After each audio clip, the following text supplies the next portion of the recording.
Sí, sí. Ah, de la computadora no.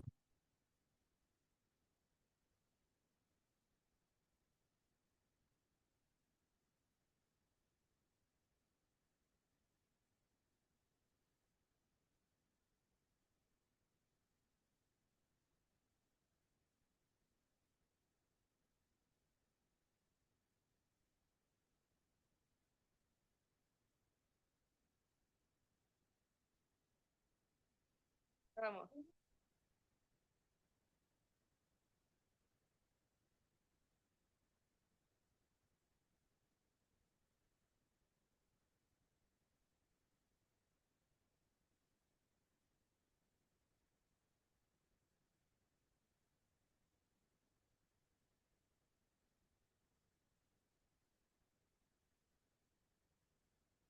Ya, dale.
¿Me escucho bien?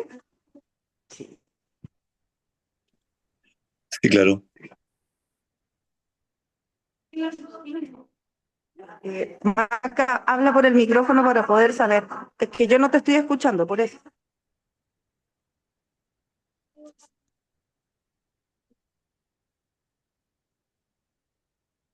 Maca, ¿tienes prendido el micrófono?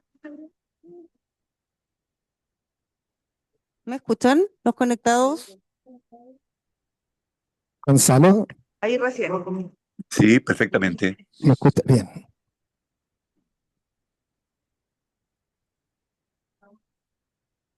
Me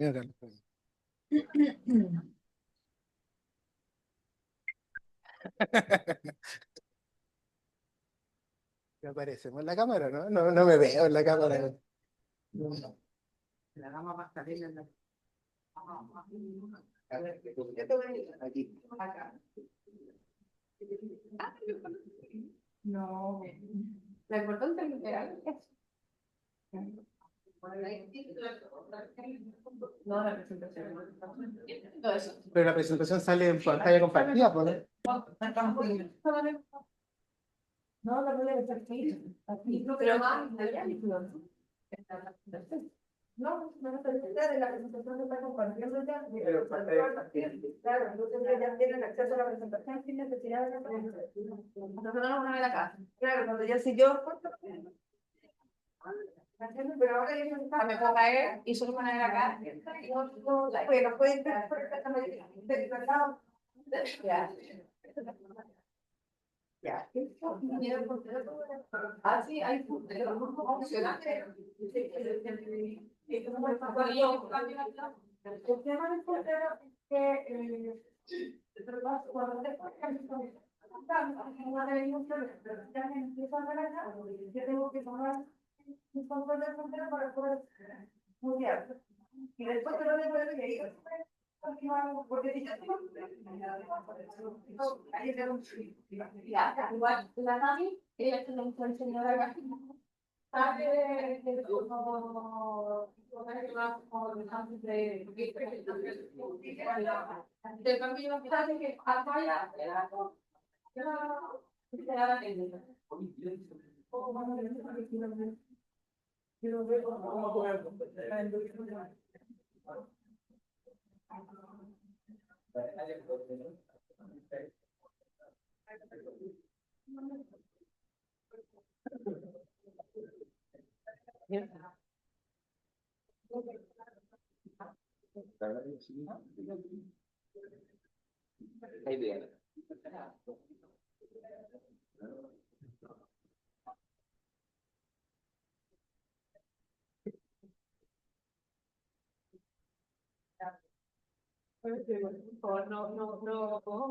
¿Cómo decir?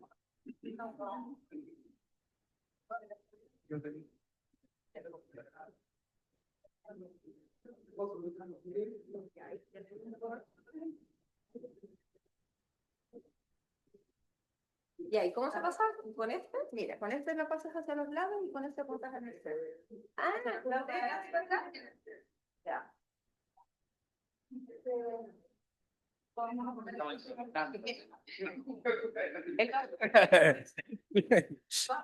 Esto es responsabilidad.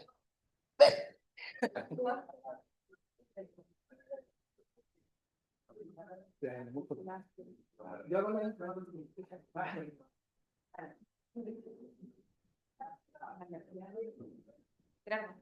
no puedo darle todo el sí, no, todo. Pero sí la voy a meter.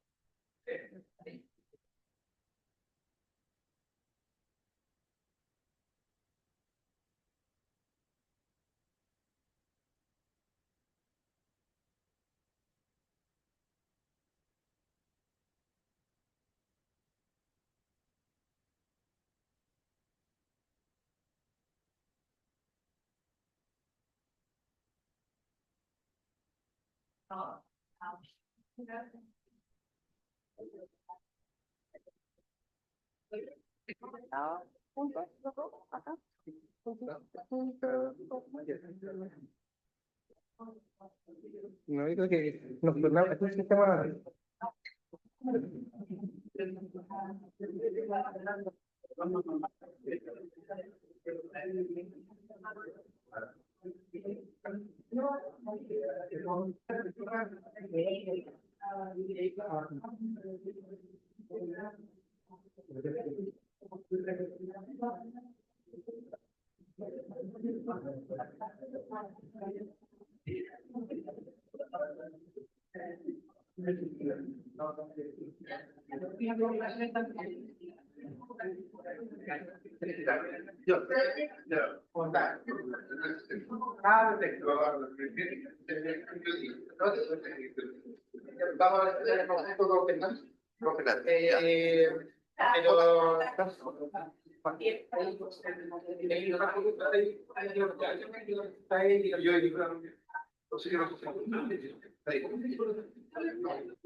Vamos a ver ahí nos va a ir con el tiempo, la otra. No, entonces, nada de cuando y de la pantalla.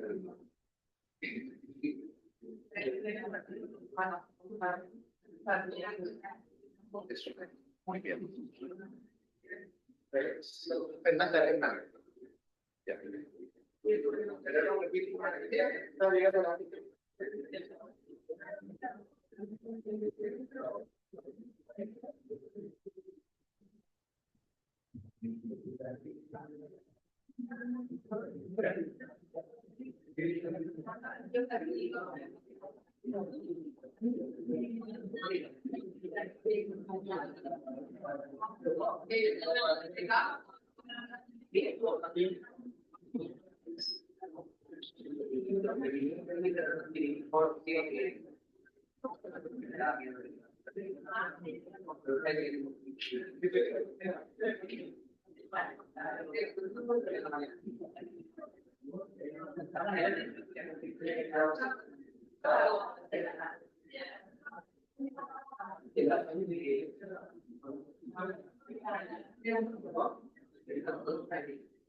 Vamos por aquí entre gente.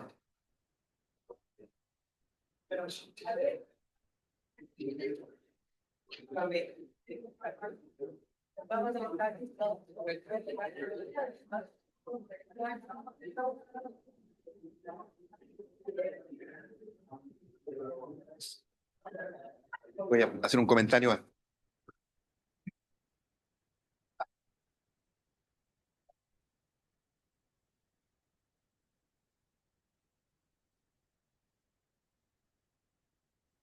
Ya, vamos, buenos días. Vamos a dar inicio a la reunión de hoy día miércoles. Antes que eso, quiero hacer un comentario, aunque ya lo hemos hecho y lo he hecho en otras oportunidades, agradecer la presencia de todos nosotros acá en el lugar. La gente que está conectada a través de internet, entendemos que los que están afuera del hospital es entendible, los que están en el hospital hacer un esfuerzo de participar en la reunión. La participación presencial en la reunión tiene dos objetivos. Uno es conocer evidentemente el tema en cuestión, en este caso que lo vamos a ver luego, y otro es estimular la comunidad hospitalaria, conocernos. Nosotros trabajamos cada uno en nuestro servicio y no nos estamos mirando. Signo de los tiempos, cada uno en su celular, cada uno en su computador, cada uno en su oficina. Tenemos que tener esta instancia de conocimiento. Así que el momento es una vez a la semana para que en el fondo hagamos estas reuniones en conjunto, o sea, hacer un esfuerzo en venir, ¿ah? Disponer del tiempo en venir a la reunión. Bueno, hoy día tenemos una reunión sobre un tema de rehabilitación integral, oportuna e interdisciplinaria para los niños y niñas y adolescentes del hospital, desde el intensivo al ambulatorio. Nos van a hablar Gerardo Armijo, coordinador de kinesiólogo de la UPC, y Fernanda Araya, terapeuta ocupacional del hospital. Así que, Gerardo, cuando tú quieras. Muchas gracias, doctor Wolf. Agradecer la oportunidad de estar aquí presente representando al Servicio de Medicina Física y rehabilitación en un tema que ha sido un desafío a lo largo de muchos años. ¿Ya? Yo pertenezco a este hospital hace más de 10 años. Cuando llegué como interno, la rehabilitación se basaba en el paciente de alta que iba al ambulatorio, se atendía allá y el inicio de la rehabilitación era una vez que terminaba la fase hospitalaria. A lo largo del tiempo, eso fue cambiando. Muchas personas han participado en llevar adelante la rehabilitación y mantenernos a la vanguardia mundial de lo que se está haciendo, ¿ya? Basado en la evidencia, basado en lo que nosotros vemos también de necesidad de los pacientes. Es por eso que hace un par de años el jefe de Medicina Física y Rehabilitación nos encargó realizar y elaborar un proyecto de rehabilitación para el hospital, ¿ya?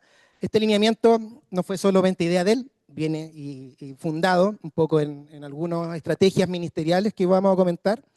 Y quiero destacar un poco que ha sido liderado por la fisiatra Jimena Alvarado, que no está presente hoy día, pero que está en nuestros corazones, y que parte de lo que vamos a presentar tiene mucho que ver con su trabajo y su dedicación, tanto en otros hospitales como lo que hemos hecho hasta el momento. Y además me acompaña hoy día en la presentación otra persona que ha trabajado muy exhaustivamente y ha liderado equipos la parte clínica, no solamente desde la terapia ocupacional, sino desde la atención integral de los pacientes, que es Fernanda Araya. ¿Ya? Un poco lo que les comentaba de dónde viene este proyecto de rehabilitación o dónde vienen los lineamientos y estrategias. ¿Ya? Tenemos un Plan Nacional de Rehabilitación 2021-2030 que da un marco legal y normativo a nuestras intervenciones y al rol del Servicio de Medicina Física y Rehabilitación en la intervención de los pacientes hospitalizados. Y también tenemos esta orientación para el desarrollo de la rehabilitación en los hospitales de la red pública, ya 2018-2025. Estas dos estrategias son las que basan nuestro modelo. ¿Ya? Esto se los quiero leer textual porque me parece bien importante destacar que la unidad del Servicio de Medicina Física y Rehabilitación de cada hospital debe entregar prestaciones de rehabilitación integral y oportuna al usuario hospitalizado por una condición que compromete su funcionalidad. No lo recomienda, lo dirige. ¿Ya? Es rol de nuestro servicio cumplir con estas prestaciones. Ello conlleva un abordaje desde la etapa aguda hasta el seguimiento ambulatorio. O sea, lo que estamos presentando está totalmente normado. ¿Ya? La disponibilidad de un equipo multidisciplinario y la intensidad de las atenciones son clave a este nivel y debe ser definido en base a las características especiales de los usuarios, las condiciones de salud que presentan y el perfil de la población objetivo del hospital. Y aquí hay que hacer un énfasis en que sabemos que nuestro hospital tiene una población bastante heterogénea, con desafíos que cada paciente es distinto y cada paciente va a tener un desafío distinto en la rehabilitación. Por eso, elaborar un programa que sea como una tabla de la ley, que va a ser muy estructurado, es muy difícil, porque nosotros queremos abordar desde el intensivo pediátrico, desde la UPC cardio, desde la UPC neo, desde el intermedio TMO. Pacientes totalmente distintos, poblaciones que requieren especialización y una dedicación particular, incluso entre cada uno de ellos. Importante, el equipo entrega prestaciones en el lugar que se encuentra el usuario hospitalizado. O sea, el paciente no va a ir al servicio de medicina física, ¿ya? O eventualmente sí, pero el inicio de nuestra intervención va a ser en el lugar donde esté el paciente. Si bien acá habla mucho de la unidad de paciente crítico, ¿ya? Y que si el hospital cuenta con unidades de paciente crítico, debe ser la evaluación, el diagnóstico, manejo y la rehabilitación debe iniciarse en las primeras horas. Nosotros queremos también pesquisar los pacientes que no estén en las unidades críticas, que requieran rehabilitación y que el inicio de esa rehabilitación no va a ser si es que llega a la UPC, ahora iniciamos, no. El inicio de la rehabilitación va a ser en el servicio que esté. Y es muy importante que para lograr esto, nosotros generemos un cambio cultural. La rehabilitación no va a ser solamente de los miembros del equipo de rehabilitación, va a ser de todos, va a ser del médico, va a ser de la enfermera, va a ser del TENS, que va a identificar los problemas y va a generar la interconsulta. ¿Y cuál es nuestro rol? Entregarle una estrategia orientada, un flujograma conocido, para que para romper todas las barreras que puedan limitar el inicio de la rehabilitación. Bueno, esos son los puntos importantes que quería destacar.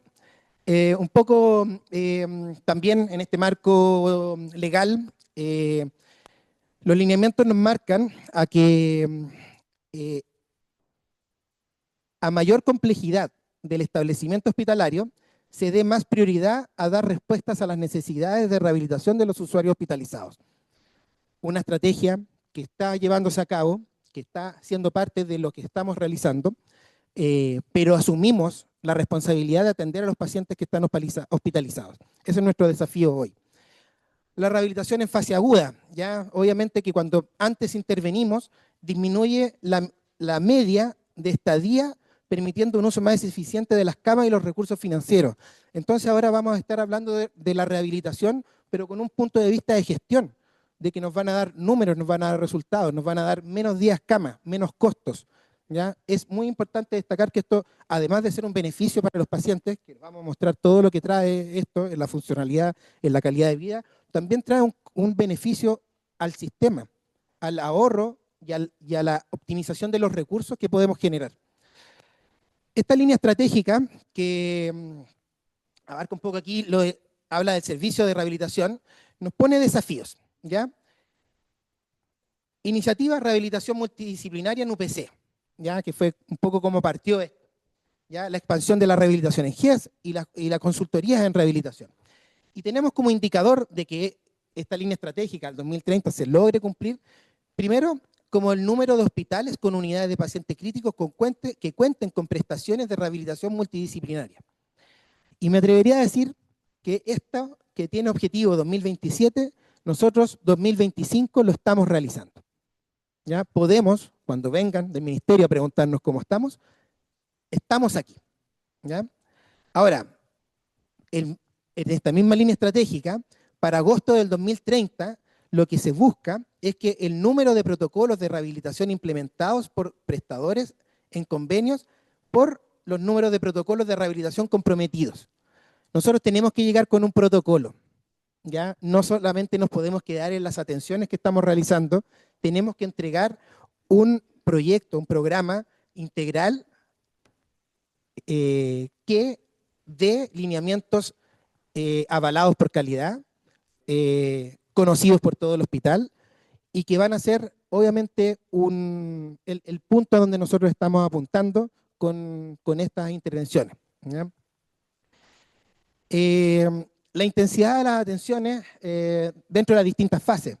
Vamos a hablar que los pacientes hospitalizados en UPC van a requerir una atención temprana. Temprana en la literatura está un poco dispar en cuanto a lo que es pediatría, pero aproximadamente las 48, 72 horas de ingreso. O cuando se logre la estabilidad del paciente. Perdón. Una vez que el médico residente autoriza el inicio de la intervención de rehabilitación, nosotros debemos ir incrementando la intensidad. Intensidad se refiere a la frecuencia y a la duración de la sesión. ¿Ya? Un paciente en una fase inicial en UPC, lo más probable es que requiera intervención, pero no sea tan intensa como los periodos de despertar o de weaning, o cuando el paciente ya logra una vigilia y requerimos en fondo llegar a función que tiene que ver con levantarse de la cama, lograr sus hitos de desarrollo psicomotor. En esta fase, quizás nos vamos a preocupar del funcionamiento respiratorio. Los kinesiólogos en la UPC están preocupados del weaning, están preocupados del desarrollo y la optimización del sistema respiratorio, no porque van a permeabilizar una vía aérea, sino porque van a optimizar la función del sistema respiratorio para que nosotros podamos avanzar en las siguientes funciones. ¿Ya? Un poco la mirada del kinesiólogo aquí es rehabilitador, respiratorio, motor, somos integrales. ¿Ya? A nosotros lo que nos interesa es la funcionalidad del paciente. Luego llegamos a una fase de atención de rehabilitación subaguda, ¿ya? Camas de rehabilitación hospitalizados o ambulatorio.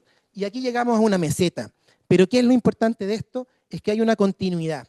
Lo que se hace en UPC no puede ser hasta acá el corte y no seguir con un trabajo estratégico comunicado y planificado. Nosotros somos el mismo equipo que desde acá trabaja en conjunto con multidisciplinario, con los médicos del OPC, con las enfermeras del OPC, con los kinesiólogos del OPC, y luego seguimos trabajando con los médicos de piso, con las enfermeras de cada unidad, con los kinesiólogos del servicio de rehabilitación, con los terapeutas ocupacionales, con los fonoaudiólogos, en todas estas instancias, para luego llegar a una fase ya más comunitaria, ¿ya?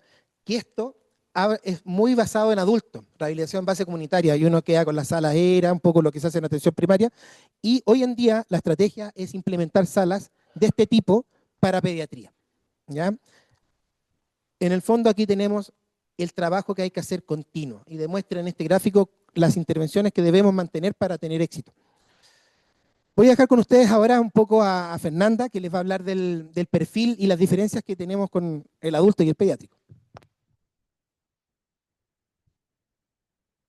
Ya, como Gerardo dijo, existen diferencias en el mundo adulto y el mundo infantil. Y en el mundo infantil, como siempre, es más complejo el tema de mediciones o poder definir ciertos estándares y ciertas formas de medir. Y en general, en el mundo de las patologías de la UPC adulto es bastante distinto al infantil, donde en el infantil en general sabemos que el 50% de los ingresos tienen comorbilidades previas. También aproximadamente el 50% de los niños son menores a 1 año. Y es significativo considerar que a diferencia del adulto que ya logró una maduración cerebral, los niños tienen un cerebro que está en desarrollo. Son niños que se encuentran en distintas etapas, con cada una sensibilidad específica, y según la edad o la etapa de desarrollo que se encuentren, va a afectar de distinta manera la patología de base o la causa del por qué está hospitalizado. Por lo mismo, en el área infantil faltan consensos y definiciones que en el mundo adulto quizás sí están establecidos. Por lo mismo, es muy difícil medir la funcionalidad y muy difícil medir el desempeño, y nosotros como rehabilitación también es difícil poder medir la funcionalidad del niño, pensando que también todas las escalas estandarizadas están hechas en el mundo adulto, y cómo se hace la bajada y cómo se estandarizan en el mundo infantil. También es muy difícil de poder distinguir qué es, si es secundaria la enfermedad, secundaria la hospitalización, secundaria los tratamientos o los procedimientos recibidos. Eso hace un poco más difícil el poder demostrar en la rehabilitación también con números, con evidencia, con datos de que sí funciona, o por qué es beneficioso, o qué beneficios trae al niño y la familia y en el contexto hospitalario. Quiero obviamente agradecer a este material que fue facilitado por la doctora Jimena Alvarado, que ella en su presentación del 2023, ella hizo una presentación robusta con toda la evidencia, todos los datos significativos del por qué es importante y por qué tenemos que generar una rehabilitación temprana desde la UPC o las otras unidades de hospitalizados. Acá tenemos un par de artículos que nos muestran y nos hablan, de cierta forma vienen a mostrar la importancia de y diferenciar al mundo adulto versus el mundo infantil. Acá se habla que la atención tiene que ser una atención individualizada, apropiada para el desarrollo y centrada en la familia. Hay harta evidencia fuerte que habla de que los modelos de atención tienen que ser centrados en el desarrollo del niño y centrar en la familia. Los protocolos que se crean o que nosotros debiésemos crear tienen que tener en cuenta la edad del niño, en la etapa en que se encontraba el desarrollo previa a su lesión, qué tipo de lesión específica es, a diferencia del adulto que existen ciertos protocolos, no sé, pues un adulto con una ACV está todo protocolizado, se tiene que hacer esto, existen los periodos de ventana. En el mundo infantil todavía eso no está tan resuelto. Como se dijo, los niños, su desarrollo es dinámico, por lo tanto, acá no solo se trata de rehabilitar, volver a restablecer una función que pueda haber perdido, sino que también habilitar. Es un niño que está dentro de su mismo proceso de hospitalización, él sigue creciendo, sigue desarrollándose, y está en un contexto que ambientalmente sabemos que no es el mejor, no es el contexto normal de desarrollo de un niño, entonces también ahí se ve afectado su mismo desarrollo. Y se enfatiza harto sobre que las prácticas de movilización temprana tienen que ser intensas y significativas, y ojalá lo posible diseñadas a tratar de promover la actividad cotidiana lo más similar al contexto de la vida real, porque el niño crece en un mundo donde es lleno de estímulos, y el hospital son estímulos que, aparte de no ser propios de el desarrollo normal infantil son nocivos. Estar en una UCI no es gratuito. Estar con las alarmas sonando, por ejemplo, la neo, toda la neuroprotección, estar en un ambiente que por distintas razones se limita todo el quehacer, hasta incluso el juego, que es algo súper básico, que el juego es el derecho del niño, es un derecho humano del niño, y el juego es el medio y el escenario y el fin por donde nosotros los terapeutas, sobre todo, y también el equipo de rehabilitación, trabajamos para que puedan lograr o la habilitación o rehabilitación. Como dijo Gerardo, ¿qué es la rehabilitación temprana? En adultos se habla incluso de las 24 horas ya poder estar atendiendo en un contexto crítico si es que están las condiciones médicas para la atención. Los consensos en general hablan de las 48 72 horas. En el área infantil, como siempre, todavía no está 100% definido, pero nosotros tratamos de llegar, sobre todo en el contexto de la UPC, tratar de llegar en esas horas, o lo que pretendemos o lo que nos gustaría. Nuestra realidad, esa interconsulta cuando sucede, lamentablemente sucede cuando alguien del equipo, que lo llamaron al fono o al kine o al TO, va y le dice al resto del equipo de médicos, oye, pucha, ¿sabes que es necesario que le dé la interconsulta al kine o al TO, al fono o al fisiatra?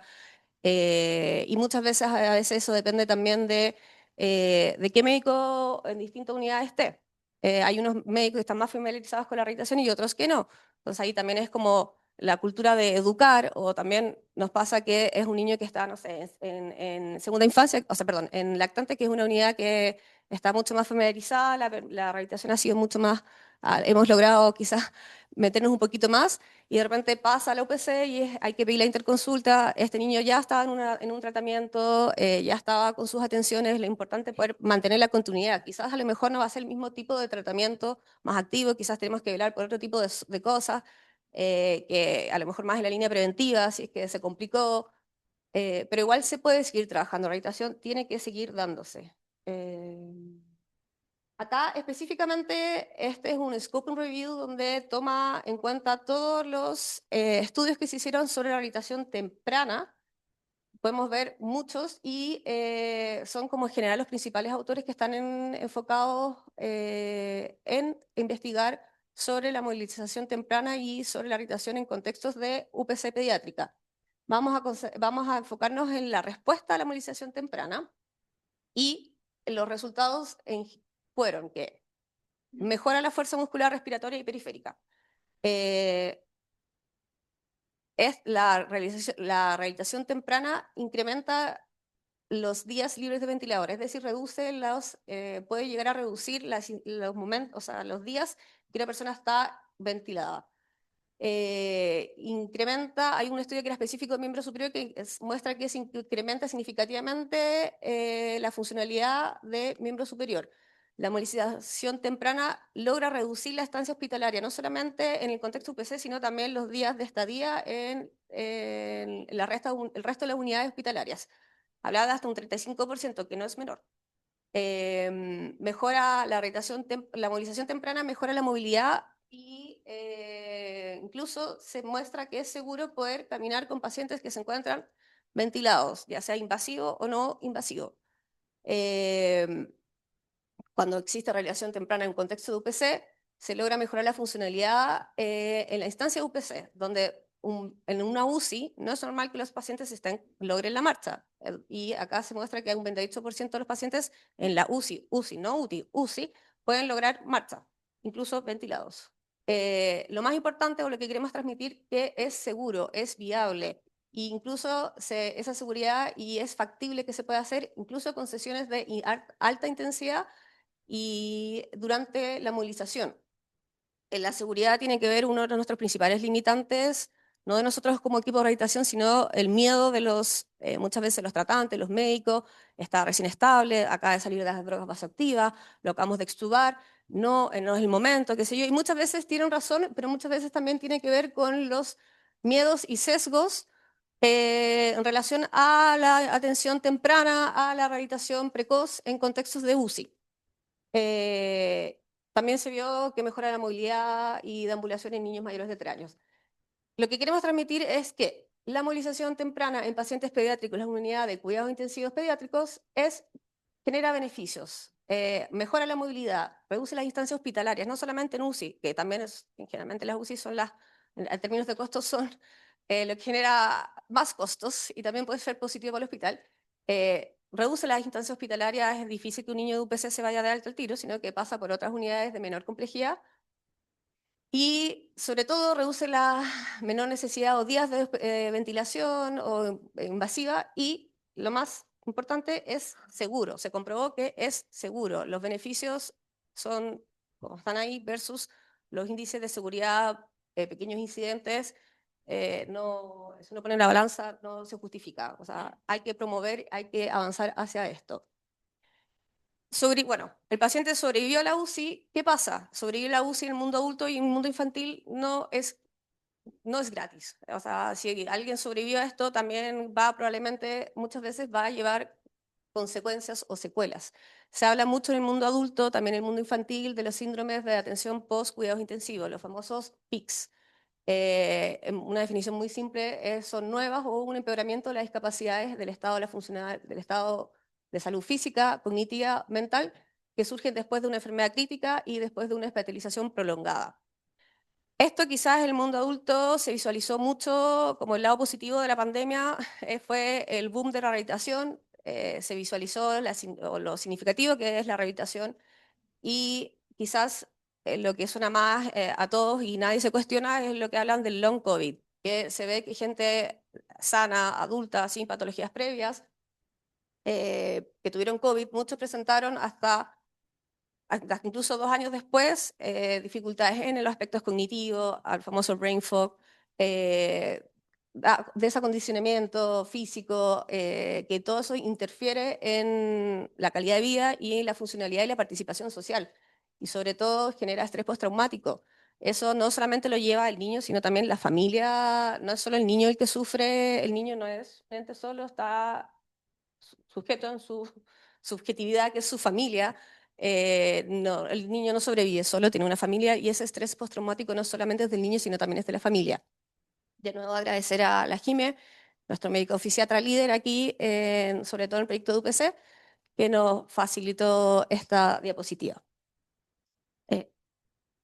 Acá también, bueno, están nuestros pacientes, la movilidad es segura, lo hemos visto, está hablado de los síndromes post-cuidado intensivo, y nosotros en el Calvo Maquena, hacer un hospital de alta complejidad y con distintas variedades de complejidades, trasplantes de médula, trasplantes de órganos sólidos, oncología y un montón de otros aspectos quirúrgicos y otras situaciones de salud que son altamente complejas, un centro que resuelve a nivel nacional.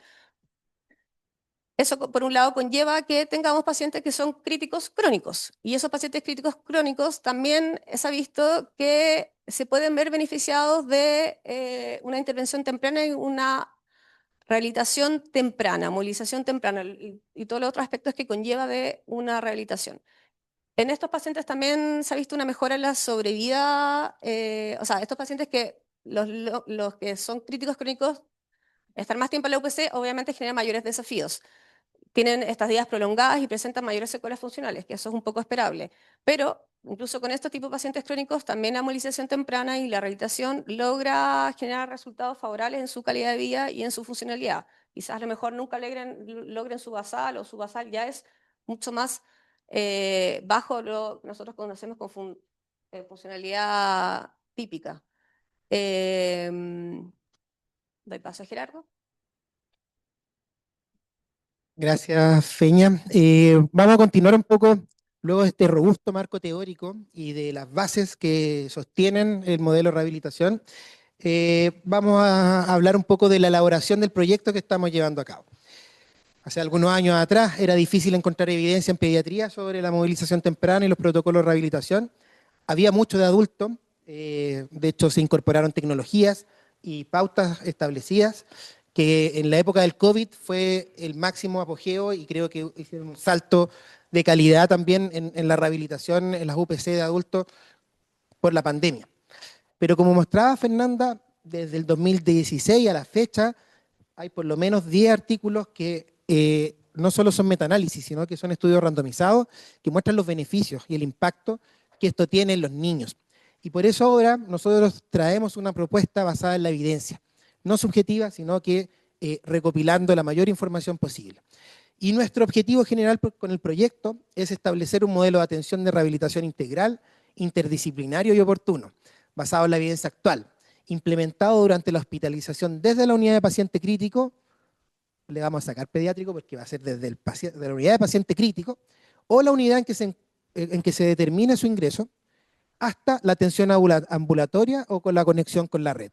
O sea, nuestro compromiso con el paciente es pesquisar su situación de discapacidad y acompañarlo hasta que el alta hospitalaria, hasta que cumpla los hitos que buscamos o hasta conectarlo con el sistema. Basamos mucho de nuestra estrategia en este impacto, el de PICU App Trials, ya que es una intervención y un protocolo realizado en el Hospital Johns Hopkins que tiene un aspecto muy interesante, ¿ya? Y que va a abordar distintas áreas, ¿ya? Aquí voy a dejar a Fernanda que le va a explicar un poco más este bundle, pero los resultados que fueron mostrados recién por Fernanda tienen que ver no con ir a movilizar, a realizar una movilización pasiva en el paciente y nada más. Tiene un abordaje en muchas áreas, que ahora ella lo va a definir un poco más. En el mundo adulto, como dijo Gerardo, están los famosos bundles, y los bundles en modo resumen son acciones y evaluaciones o aspectos determinados que van a poder quizás mitigar o tener control de ciertas cosas que saben que van a ocurrir en la UPC pediátrica. Este bundle es una propuesta de cómo sería un bundle pediátrico tomado desde el bundle de los adultos con un enfoque humanizado. Existe la A, B, C, D, como ven ahí. Vamos a explicar rápidamente un poco cada una. La A tiene que ver con la selección de la analgesia y el manejo de la sedación. Aquí donde tiene el foco principal es el equipo de la UPC, los médicos y enfermería también. Y aquí también el rol del fisiatra también puede aportar harto en el tema de la analgesia relacionada al dolor. Los fisiatras son especialistas también en el manejo de dolor. La B tiene que ver con los procesos de respiración y ventilación mecánica, donde se han establecido protocolos para el weaning, se establecen ciertos tipos de pruebas para ir viendo cómo va la función respiratoria. La C tiene que ver con la comunicación, pero es de un enfoque humanista centrado en no solamente la comunicación, de repente el lenguaje de los médicos, el lenguaje de reitación, el lenguaje de la familia no convergen, entonces tratar de tener una comunicación donde todos hablemos un mismo lenguaje, donde la familia también tenga un proceso de participación en la toma de decisiones en relación a la progresión de su hijo. Se debe estandarizar ciertas comunicación clave. No todos, si yo me pongo a hablar técnicamente de reitación, probablemente solo mi equipo me va a entender. Ni siquiera sé si mi equipo, mis colegas terapeutas me van a entender, probablemente el resto, incluso mi equipo interdisciplinario tampoco entienda. Entonces lo mismo también pasa a nivel médico. Imagínense que les pasa a los papás en una situación de estrés, su hijo en la UCI y me están hablando cosas que yo no entiendo. Entonces eso es importante, la humanización en los cuidados, que se extrapola a todo el bundle.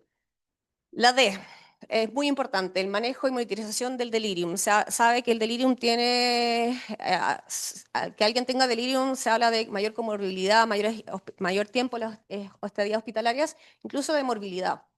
En adultos se habla que el 80% de los pacientes que están en una UCI van a tener delirium, hipoactivo, hiperactivo. En el área infantil se habla, incluso estudios hablan de un 50%, pero con un sesgo que probablemente eso tiene que ver porque no estamos acostumbrados de ir a medir, a pesquisar y a visualizarlo. En nuestra experiencia, que hemos tratado de meternos hartos con el tema del delirium, se está pesquisando, pero muchas veces es pesquisado el hiperactivo, porque genera más, se desacopla el ventilador o genera más, es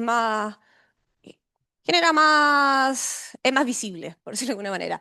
Entonces es importante buscar el delirium, estandarizarlo, medirlo, sacar números y generar una cultura de cambio en relación a lo que es el delirio, el manejo. Si bien existe un manejo farmacológico, existen ciertos factores precipitantes y predisponentes y factores de riesgo para el delirio, y hay ciertas cosas que podemos manejar como equipo de rehabilitación y como el equipo médico de las UPC y de las otras unidades, porque hemos visto niños que también salen de la UPC y todavía mantienen delirium, síndromes de delirium, de privación y otros. Entonces es importante establecer el delirium, insisto, no solo como algo de rehabilitación, sino como algo médico. El delirium se asocia con mayor riesgo de morbilidad, incluso mortalidad, no es menor.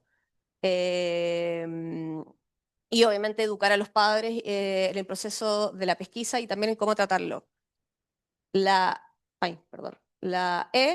movilización temprana, en base a protocolos, poder empezar a atenderlos cuando ya, independiente de la hora o no, o sea, de las horas pasadas, que esté estable, un enfoque interdisciplinar, también incluir a la familia. La movilización temprana quizás, como todos la entienden, quizás es como caminar con el niño, pero muchas veces podemos llegar antes. El niño está sedado, paralizado, podemos trabajar, sabemos que quizás va a ser una hospitalización prolongada, podemos ir a trabajar la alineación, la postura, evitar el equino, evitar ciertas cosas que sabemos que van a ocurrir. Y si llegamos antes las prevenimos. Y si llegamos antes las prevenimos, podemos incluso después a veces no tener que estar trabajando con el paciente en la marcha, y ya lo logra, pero tener que estar trabajando elongar porque se acortó. Son cosas que se pueden prevenir antes. Y la F tiene que ver con la familia, cómo se empodera y cómo se vincula la familia en esto, todo este proceso médico y de rehabilitación con un enfoque centrado en la familia, donde se incluya a la familia también como un ente participador. Acá el Hospital Calvo Máquina tiene algo positivo, que es un hospital amigable, que siempre la familia ha estado parte en los procesos de hospitalización, y ahora sobre todo también hace un par de años atrás que ya está la ley Mila, que ya es un imperativo legal también. Y eso el Calvo, hay que destacar que en comparación cuando uno escucha con otros hospitales es algo muy positivo. La buena nutrición y el buen dormir, sabemos todo lo importante que tiene que ver esto, sobre todo en una UCI y otra unidad. Y la H tiene que ver con después qué pasa con todos estos pacientes. Transitan, salen de la UPC, sobrevivieron, van a salir con secuelas, van a transitar quizás a otras unidades de menor complejidad y se van a la casa. Y es importantísimo que desde la salud de los equipos médicos y también de rehabilitación tengamos planes, saber hacia dónde vamos a apuntar, cómo va a continuar la rehabilitación, será ambulatorio, será acá, se conecta, se articula con la red, qué red hay, de dónde son. Muchos son pacientes que son de regiones, como un hospital de alta resolución, probablemente muchos vienen de regiones, cómo se articula con los equipos de allá, etcétera. Y siempre recordar los famosos PICS, el síndrome post cuidados intensivos.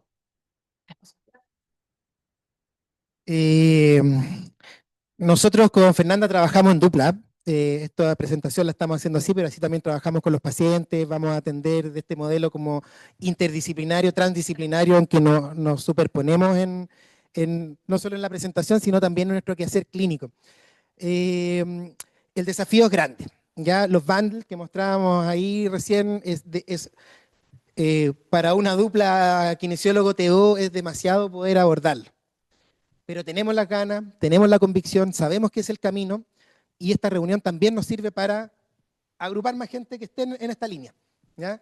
Algunos objetivos específicos que vamos a presentar ahora y que son parte del proyecto tienen que ver con definir la estructura organizacional de este modelo de programa de rehabilitación, definir criterios de ingreso al programa, que vamos a aprovechar de comentar algunos para también sepan qué pacientes tienen el perfil que requieren la interconsulta para ingresar. Definir algunos criterios de seguridad para las intervenciones. Se demostró, la evidencia muestra que es segura, más hay que tener algunas consideraciones, ¿ya? Definir los roles del equipo y las prestaciones de rehabilitación a realizar, les podemos contar un poco la experiencia personal, y definir indicadores del programa, porque esto no va a ser al azar, porque queremos algo que también tenga sustento a nivel no solo de datos, sino de gestión, ¿ya? Nosotros necesitamos recursos. Esos recursos, si se van a implementar, tienen que tener una forma de demostrar que fueron efectivos usados y que trajo beneficio. Entonces tenemos que definir indicadores del programa. La estructura organizacional. El programa depende del Servicio de Medicina Física y Rehabilitación, ¿ya? Quien además se comprometa a gestionar los recursos para que se lleve a cabo el programa. Infraestructura. Las atenciones podrán ser realizadas en la unidad del paciente y o las dependencias del Servicio de Medicina Física y Rehabilitación. Muy pocos pacientes han logrado llegar desde una unidad hospitalizada al gimnasio de rehabilitación, por distintos motivos. Estuvimos a punto de lograr la implementación de un gimnasio en la UPC, justo antes del incendio.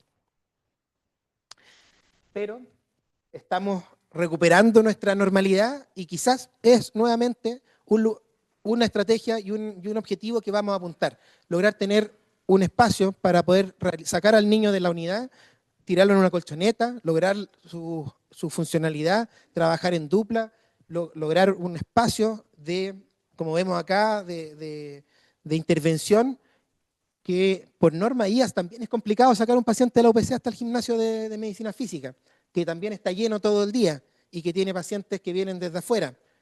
La lógica dice que tener pequeños gimnasios habilitados en cada unidad no requieren tanta implementación, simplemente un espacio seguro, limpio y que permita condiciones de atención tranquila y además cerca de la unidad donde pueden responderse ante alguna emergencia.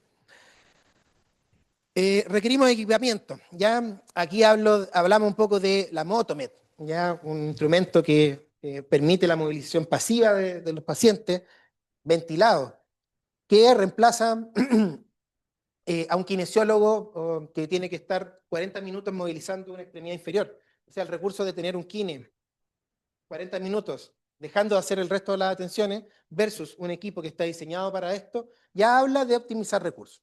Tilt table para bipedestal, bipedestadores, electroestimulación, pimometría. Nos hemos encontrado que tenemos un déficit de equipo y que, por ejemplo, el pimómetro es de uno de los kinesiólogos de servicio. Y nos lo presta y lo vamos a ocupar a la UPC. Hay una disposición de ocupar los equipos. Ahora, por ejemplo, estas sillas se las estamos pidiendo a la familia. Tenemos dos, ¿ya? Se las pasamos en la UPC, mejoramos el posicionamiento, la actividad del paciente, se lo lleva al lactante, no tenemos ningún problema, no es de una unidad a otra, es para el uso del paciente y una vez que el paciente se va, lo devuelve. Pero tenemos límite de stock, por ende, hemos tenido que solicitarle a la familia. Le tenemos que solicitar a la familia pantuflas, bata, en general, lamentablemente, tenemos un déficit importante ahí que no nos impide avanzar, pero que sí no es lo óptimo. Las ayudas técnicas, bueno, lo que les comentaba, van de préstamo desde el servicio, ya desde el equipo, al paciente, o el usuario lo está ocupando por sí mismo. Es importante tener todo este equipamiento porque en realidad el posicionamiento, nosotros tenemos normas que tienen que ver con la prevención de las lesiones por presión y el uso del colchón de flotación, que es algo que ha impactado de manera muy positiva a la disminución de esas lesiones. Pero el colchón de flotación también tiene una desventaja mecánica. El paciente queda flotando y cuando ya empieza a moverse un poco más, para un niño que perdió sus habilidades es muy difícil retomarlas en el colchón. Hay que sacarlo del colchón. Nosotros trabajamos, sacamos el colchón de flotación, hacemos nuestras intervenciones directas en el colchón más rígido, pero una vez que debemos volver a posicionar al paciente, queda en el colchón de flotación. La alternativa que hemos logrado son estas sillas, ya siempre con la presencia del adulto responsable, el tutor, el padre, madre, que vigila y supervisa que no exista ningún accidente. Si la mamá va al baño, ok, sacamos al paciente de eso y mantenemos en el fondo todas las normas de seguridad interna. ¿Quiénes participan de la rehabilitación? Un poco nuestro equipo, que está aquí presente, kinesiólogo, fonoaudióloga, terapeuta ocupacional, el médico fisiatra, están por ahí también, que se han incorporado en los últimos años y que ha hecho que el equipo se nutra y tenga una mirada más integral y de trabajo cohesionado. Ahora, requerimos para este proyecto un profesional coordinador de rehabilitación, ¿ya? Que lleve datos, que lleve los registros, que vea que los procesos desde la UPC se continúan hasta el ambulatorio. Necesitamos a alguien encargado de este programa. Actualmente lo hacemos entre todos, pero lamentablemente no logramos generar datos. Perdemos la continuidad, ¿ya? El equipo de la unidad donde se encuentra el paciente son parte de la rehabilitación, el médico tratante, la enfermera clínica, el TENS y otros profesionales como nutricionistas, los médicos especialistas, los interconsultores, todos son capaces de pesquisar una alteración funcional y son parte también de la cadena que va a generar la rehabilitación del paciente. Importante el equipo psicosocial, tener psicólogo y trabajador social que quizás son parte de este equipo. Aquí los pusimos aparte porque hoy día nos sentimos un poco separados, pero para que el equipo de rehabilitación esté completo, este círculo tiene que estar acá, ¿ya? El psicólogo y el asistente social son parte del equipo. Y me atrevería a decir que también la educadora. Algunos criterios de inclusión: diagnóstico clínico que tenga repercusión funcional en más de 2 áreas: conciencia cognitiva, sensorial, motora, sensitiva, comunicacional, deglución, cardiorrespiratoria, dolor, entre otras. Más de 2 áreas comprometidas el paciente requiere una intervención. Pacientes crónicos con discapacidad previa que tengan potencial de recuperación a su condición basal, ya previo al ingreso al hospital. Sospecha de hospitalización prolongada. De ahí les voy a mostrar una foto que es bastante clara de cómo uno puede sospechar que la hospitalización va a ser prolongada. Asistencia ventilatoria invasiva prolongada mayor a 48 horas. ¿Por qué? Porque el uso de la pseudoanalgesia, el bloqueo neuromuscular, el uso de corticoides son factores que aumentan la UCI y por ende la necesidad de una intervención organizada para recuperar las habilidades perdidas. Lesión neurológica adquirida, central o periférica, como el trauma raquidibular, politraumatizado, con el uso de métodos musculares. Criterios de exclusión, paciente portador de patología sin potencial de recuperación funcional a corto o mediano plazo. A estos pacientes no significa que no se va a hacer nada, pero sí van a requerir otro programa. Daneas, paliativo o calvito, ¿ya? Por eso se excluyen y pasan a otro tipo de intervención. Y bueno, que la familia o el paciente no desee ser atendido de forma de parte del equipo. Es voluntad también de los padres, si no quieren recibir este tipo de atención, que se excluya también. Esta foto es la que les decía que este paciente va a tener una estadía hospitalizada, una hospitalización prolongada, ¿ya? También es muy gráfica en cuanto al nivel de complejidad de la intervención. Si nosotros vemos a este paciente y vamos a la UCI, el médico nos puede decir que está estable. Y en verdad va a estar estable y nos va a permitir realizar intervención. Ahora, cuando de repente nos ven que vamos caminando por la UCI y nos asocian a que vamos a levantar al paciente, obviamente que aquí no entramos, ¿ya? Pero ¿cuál es nuestra postura? ¿Cuál es el planteamiento? Que desde aquí nosotros ya podemos empezar a prevenir, a hablar con la familia, a tomar medidas de corrección de postura, a incentivar el despertar, desde el momento en que nosotros ya identificamos que este paciente va a requerir intervención interdisciplinaria, ¿ya? No lo vamos a levantar, tranquilo, ¿ya? Pero sí vamos a intervenir. Algunas contraindicaciones, no las voy a nombrar por honor al tiempo, pero hay precauciones y contraindicaciones de la atención. Están no solamente descritas en la literatura, sino que el personal de la UCI y los médicos en general saben muy bien qué paciente está en condiciones o qué no. Nosotros funcionamos en base a la interconsulta del médico responsable y confiamos plenamente que cuando nos dice que está en condiciones, está en condiciones. Lo que sí tenemos que hacer es convencerlo de que quizás podemos hacer antes incluso la intervención. Bueno, acá en honor al tiempo va a ser un poco más rápido y vamos a hacerlo más dinámico con video. Aparte de la estabilidad clínica médica que puede definir el equipo de UPC, también nos basamos en un consenso de guía experto, recomendaciones para la seguridad de movilizaciones en pacientes críticos y ventilados. A modo muy simple, semáforo verde que es bajo riesgo, hay que darle con la movilización. El amarillo es, ojo, puede haber un potencial riesgo si es que no se toman ciertas medidas, pero se puede continuar con la rehabilitación. Incluso el rojo puede ser altamente significativo como un desmedro del paciente o un evento adverso, pero con la autorización y con ciertas medidas también eventualmente se puede trabajar con el paciente. Vamos a hablar específicamente del caso de una paciente que nos dio, por si acá nos dio la autorización, tenemos consentimiento informado y todo en la legalidad, y de nuestros criterios de ojo o precaución tenemos ciertas inestabilidades. Vamos a hablar específicamente de la inestabilidad neurológica. Una paciente adolescente que es hospitalización por una corrección de una cirugía de columna y hubo unas complicaciones y en la primera instancia, bueno, volvió a UCI post cirugía y como ven ahí se habla de que en la parte quirúrgica inestabilidad de columna habla de ejercicios con precaución en la cama y eso es lo que se hizo inicialmente con la paciente estable. El equipo de kinesiología trabajó movilizaciones en bloque, tomando todas las recomendaciones que son necesarias y que sabemos. Trabajó un miembro superior. Nosotros como equipo de terapia ocupacional se trabajó en la confección de órtesis porque sabíamos que la secuela, posible secuela secundaria a la complicación quirúrgica era un síndrome medular incompleto. Entonces, quiero mostrarles, no tenemos videos del momento de la UPC, porque generalmente nosotros en UPC nunca grabamos videos porque no estamos, somos poquito, o la fono, o el kine, o yo, la fisiatra, y estamos centrados más en lo clínico. Pero aquí ella podemos ver que están trabajando ya post a su segunda cirugía, donde se volvió a instrumentalizar, y no, el primero, ¿fui yo? No. El primero, claro, y el primero ahí se puede ver que está trabajando, tiene un corsé, tiene las medidas de seguridad, se está trabajando en la cama, están trabajando movilizaciones. Ella antes tenía el miembro, o sea, la pierna derecha la tenía, estaba parética, M0, no movía, sensibilidad también alterada en la izquierda, muy lesión clásica, síndrome medular, incompleto.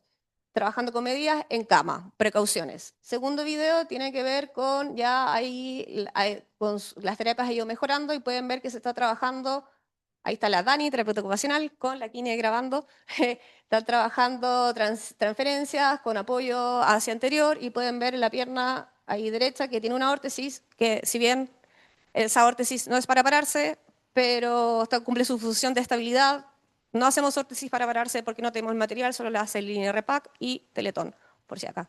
Vemos que está trabajando, ahí pueden ver, veían que tenían bastantes dificultades en... Si le ponéis de nuevo, Tami, gracias. Si se fijan, bueno, están trabajando la fuerza que es necesario para un paciente que va a tener una fuerza miembro superior para poder trabajar eventualmente transferencias, si requiere uso de silla de rueda o no, no sabemos, quizás no. Y ven cómo está trabajando, le cuesta la movilidad, la flexión, o sea, la extensión de cadera, flexión de rodilla, etc. Y en el otro video vemos ya la paciente después con una alta carga de rehabilitación, vemos cómo ahí, inesperado, si se fijan, está trabajando, tiene una marcha independiente modificada con ayuda técnica y con supervisión, está con su corsé también, y vemos que incluso, no sé si van a alcanzar a notar, pero logra ya un poquito de flexión de cadera, flexión de rodilla, tiene un poquito de foot drop, pero nada, o sea, después no les voy a hacer adelantar, pero después ella misma va a hablar un poco de su proceso. Es seguro una cirugía de columna de riesgo con complicación. Trabajamos en su momento en la UCI con precauciones, en cama, siguiendo las normativas y los criterios de seguridad, si bien son de adulto, pero se puede. Sí, un poco de esta misma paciente. Ahí se vio mucho también el trabajo multidisciplinario, porque esa paciente logró la estabilidad en la UCI, ¿ya? Luego el posible shock medular y la instabilidad que tuvo. Los traumatólogos nos solicitaron la intervención, la movilización en cama, ¿ya? Fueron ellos quienes dieron las directrices de lo que se podía hacer. Nosotros iniciamos la rehabilitación en UCI y luego, como mostró Fernanda, la continuidad nos parece un caso de éxito dentro de una complicación que era bastante mala. Nuestro proyecto incluye que nuestras evaluaciones sean estandarizadas, dejar la subjetividad y implementar datos concretos. Dato mata relato. Así que aquí tenemos varias test y escalas que estamos aplicando, pero queremos aplicar de forma estandarizada. La determinación de la carga, cuánto vamos a atender un paciente, porque aquí también hay mucha polémica, sobre todo de los padres que nos piden más de lo que les podemos dar. Y lamentablemente tenemos que tomar decisiones que van en base no a lo óptimo para el paciente, sino también a la realidad local. Las barreras, tenemos una brecha profesional importante, tanto de profesionales no médicos como de médicos fisiatras. Tenemos una brecha de equipo y ayudas técnicas, pero lo que tenemos que hacer y a dónde vamos es a una implementación progresiva según los recursos que vayamos logrando, ¿ya? No nos vamos a quedar en las barreras y no vamos a pedir todo para partir, pero sí les vamos a pedir un poco más, ¿ya? Este es un cálculo de cómo se sugiere la dotación de personal no médico para los equipos de rehabilitación. Y haciendo el cálculo nos da una brecha ya de kinesiólogos en UCI, este de arriba es UCI, ¿ya? Nos faltan 4 kinesiólogos para todas las UCI que tenemos. Terapeuta ocupacional, faltan 4, fonoaudiólogo faltan 2, psicólogo y asistente social no tenemos los datos de cuánto, porque hay una forma de trabajar de ellos que no tenemos la dotación como actual. Pero sí hablamos con ellos y nos dijeron que sienten que falta, ¿ya? En no UCI, en camas de mediana complejidad, que son nuestras camas de piso, nos falta un kinesiólogo, 3 terapeutas ocupacionales, 2 fonoaudiólogas, y la norma no sugiere psicólogo y asistente social, pero esta norma también es cuestionable. ¿Ya? Los desafíos y objetivos. ¿Ya? Tenemos que continuar instaurando los cambios culturales en relación a la rehabilitación hospitalaria. Agradecemos esta instancia porque es parte de lo que a nosotros nos permite comunicar, compartir, mostrar lo que estamos haciendo. No es suficiente, pero estamos en un camino. Gestionar el recurso humano y físico para disminuir la brecha de manera progresiva, no de la noche a la mañana, pero sí en un camino que vaya considerando incluir más profesionales para generar también más atenciones. Asegurar la continuidad en los diferentes niveles de atención cerrada. Creamos un grupo de WhatsApp, nos estamos entregando a los pacientes de la UCI a piso, y además no solo en lo respiratorio, sino en lo motor. Consolidar el trabajo del equipo entre el personal de cada servicio y el equipo de rehabilitación. Todos ustedes tienen que saber quiénes somos nosotros y que pueden acudir y qué es lo que hacemos. ¿Ya? Tenemos que trabajar en equipo, tenemos que estar complementados. Profundizar el conocimiento y la formación continua del equipo. Tenemos que seguir formándonos. Hay instancias y aquí sí por lo menos tenemos recursos para seguir adquiriendo conocimiento. Eso sí ha estado gestionado y ha sido un avance importante también en que estamos estandarizando nuestro perfil de atención. El equipo médico y de cuidados de familiares, que los equipos médicos se familiaricen con los cuidados de rehabilitación. Nosotros no solamente, y que quede claro, el terapeuta ocupacional no solamente va a ver la BD y la órtesis, va a trabajar en todo el neurodesarrollo del paciente. El kinesiólogo no solamente va a hacer la atención respiratoria, va a estar preocupado de la movilidad, del funcionamiento de todo el paciente en sí. Tenemos que preocuparnos de la familia, ¿ya? Y en eso tenemos que incluir al rol del equipo psicosocial. Estandarizar los planes de rehabilitación con evaluación y registro. Tenemos que tener registro de lo que hacemos, si no estamos creando un castillo en las nubes. Generar datos para estadística y evidencia para mostrar los resultados de las intervenciones. ¿Ya? Uno de los desafíos más grandes que tenemos, y aprovecho que está Clemente aquí presente, es llegar a la UPC de cardio. Lamentablemente con todo esto que pasó, el incendio y el traslado, tuvimos una especie de dificultad para generar las intervenciones de rehabilitación y algo que ya se venía haciendo en esta unidad se suspendió. Por un lado, fue muy malo, pero por otro, desde la unidad de cardio nos exigieron que tuviéramos presencia y tuvimos que idear un plan de traslado desde acá del hospital de algunos miembros del equipo algunos días de la semana. Y logramos algo muy pequeño. Pero ahora que están de vuelta, nosotros vamos a ir a cardio y vamos a instalar este mismo modelo que se instaló en la UPC pediátrica, lo vamos a instalar en cardio. Y no vamos a esperar recursos, lo vamos a hacer con lo que tenemos ahora. ¿Ya? Si cardio nos ayuda con recursos, mejor aún. ¿Ya? Bueno, finalmente, ¿cuál es el gran desafío y objetivo? Aprobar e implementar el programa de rehabilitación del Hospital Calvo Maquena, ya que está en su elaboración y en su fase final. Avances, tenemos más interconsultas, fisiatras aumentaron en los últimos años, las fonoaudiólogas siempre han mantenido una buena carga, siempre han estado presentes, pero están limitadas por el recurso humano. Yo les aseguro que si hubiera más fonoaudiólogas en hospitalizados, este número estaría incluso duplicado.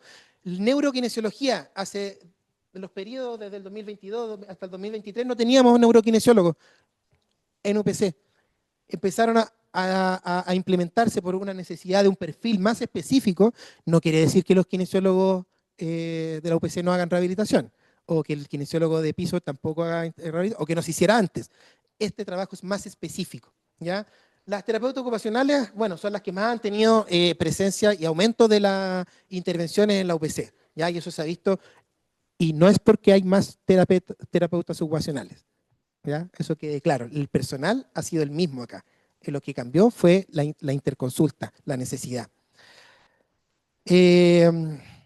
Avances, bueno, esto ya lo dije, aumento de la interconsulta, atención específica en UPC, la formación continua del equipo, integración de la rehabilitación temprana en UPC según el modelo basado en la evidencia, empoderamiento y vinculación a la familia con la ley Mila. Ojo que la ley Mila aquí no es solamente que la familia está presente 24/7, con este modelo que está basado en modelo humanizado, la humanización en UCI, la familia es parte del proceso de rehabilitación. Tenemos que aumentar la visualización de los integrantes y los diferentes roles que tiene el equipo de rehabilitación y cambiar el paradigma y la visión de rehabilitación. Sé que nos están apurando mucho.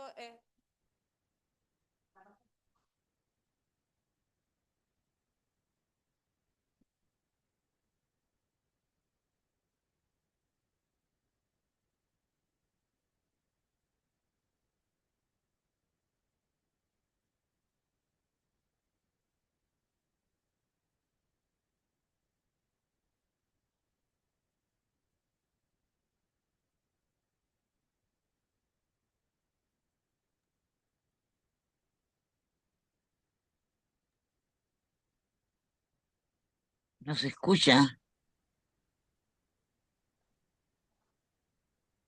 no se escucha.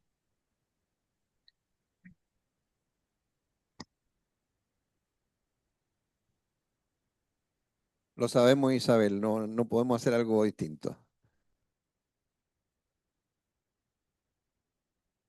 Muchas gracias. Este testimonio final, no tenemos datos, pero tenemos esto. Y también tenemos el comentario positivo de las distintas unidades donde hemos estado trabajando. Aspiramos a más, ¿ya? Y bueno, agradecemos también a Jimena Alvarado, que está seguramente escuchando la presentación y ha sido parte de esto. Y agradecer también a todos los que han ayudado y han potenciado esta estrategia, desde el jefe de Medicina Física a todos los integrantes del equipo de rehabilitación que han sido parte de la elaboración del proyecto, a los médicos, a las enfermeras, a todos quienes creen que esto es necesario y va por buen camino. Muchas gracias.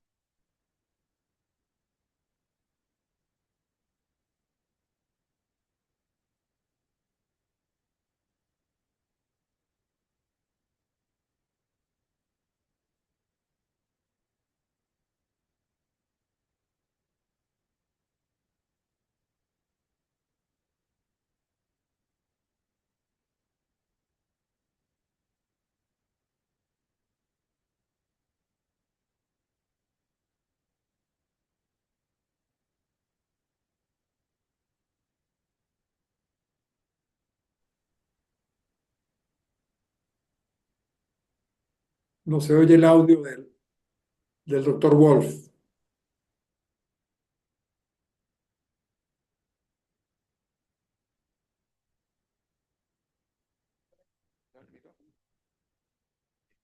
Ahí sí, ¿aló?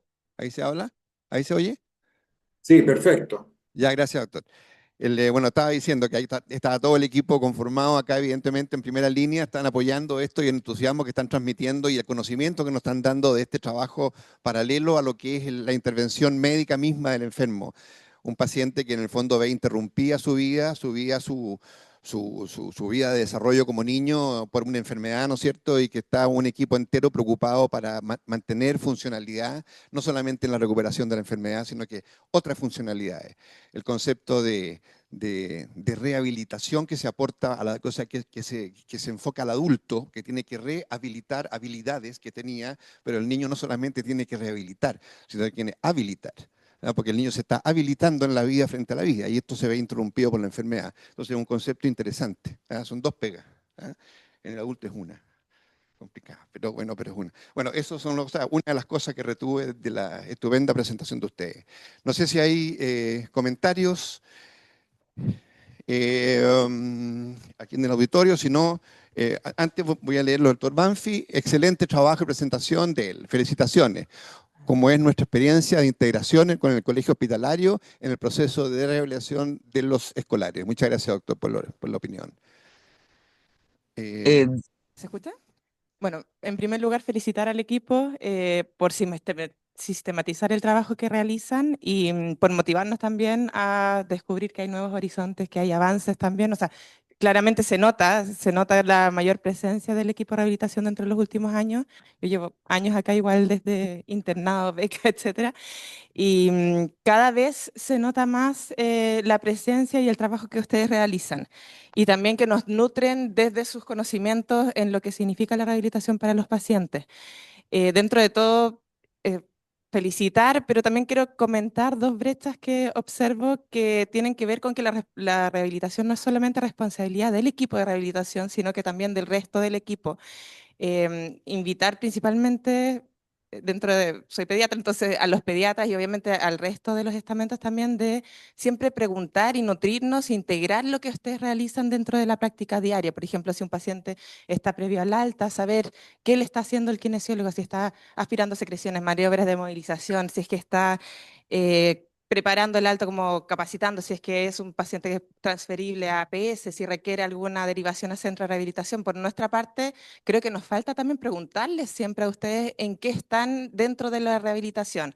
Por ejemplo, no sé, destaco Claudia, veo siempre de la fonoaudióloga que después de la intervención se acerca al médico ecotratante y le comenta, ¿sabes qué? Estamos en esta fase, ya está con mayor coordinación, mejor succión, podemos empezar con un estímulo de leche, de lo que sea, pero esa retroalimentación es súper importante y creo que todavía no requiere más recursos y más tiempo y dedicación, pero que todavía estamos un poco al debe.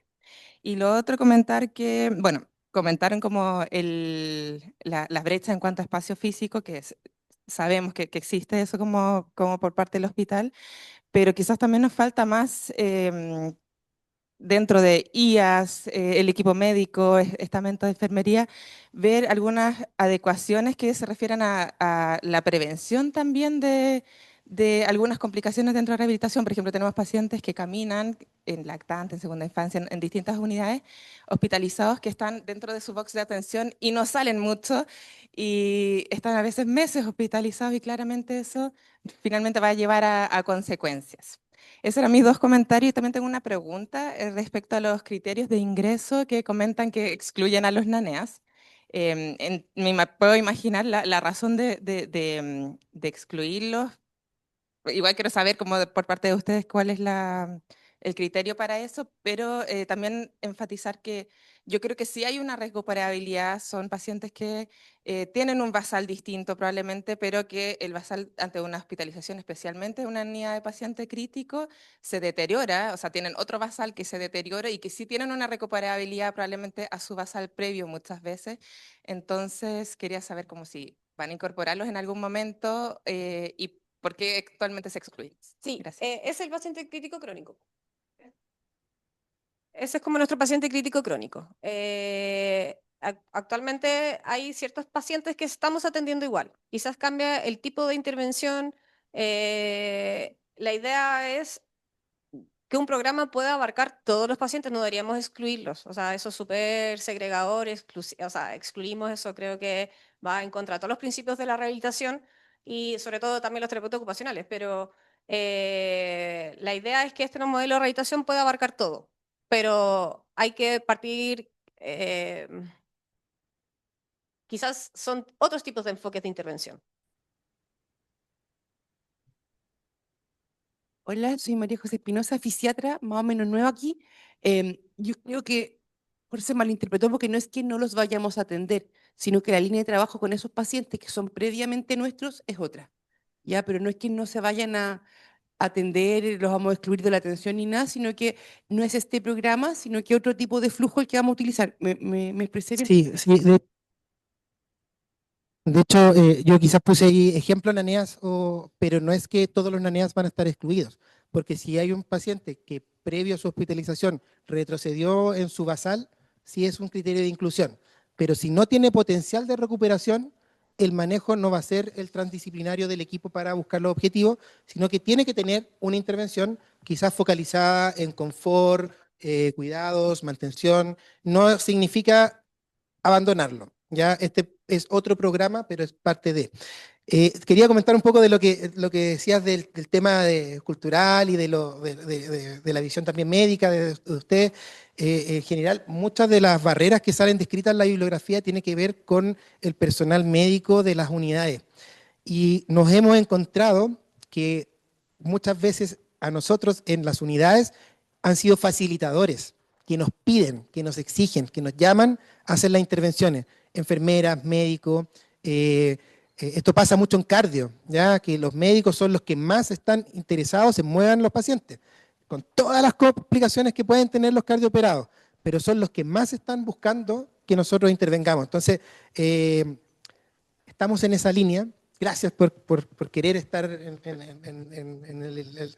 este camino, y quizás sí tenemos que reforzar la comunicación, el entregarnos lo que estamos haciendo, hacemos una intervención, hablar con el médico, qué se hizo, cuál es el objetivo. Yo creo que es también un desafío para nosotros. Está en el paquete de medidas del bando. Gerardo, Fernanda, estamos en la hora, habría un montón de comentarios más, estoy seguro, en el auditorio, pero desgraciadamente estamos ya pasado la hora, así que agradecerle la presentación a usted y a todo el equipo, que denle con energía, lo están haciendo muy bien y es una tremenda aporte al hospital. Y quiero antes de finalizar, además de agradecer a la presentación de ustedes, agradecer también al laboratorio Nilmed, que es el que nos aporta el desayuno en la mañana, que ha sido un rico desayuno, que es un aporte también para nosotros, para que todos también nos comuniquemos con ellos. Sí, gracias, gracias Fernanda, gracias Gerardo.